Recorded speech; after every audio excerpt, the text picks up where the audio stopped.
So Tim, we have a question kind of directed towards me and you here, and I won't be the best ones to answer this. It says Marvin and Tim, I'm trying to decide whether to have a separate building or a ham shack inside the house we were building in Maine.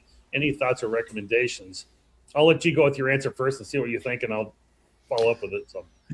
So I was in the house for probably 8 years. At some point, my wife just said, I'm tired of all this stuff. I want to sleep.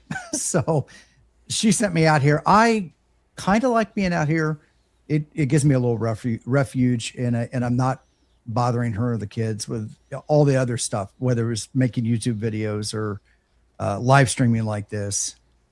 So I like having the separation. Since I also work from home, it gives me some separation and gets me out of the house, gives me a different environment to be in.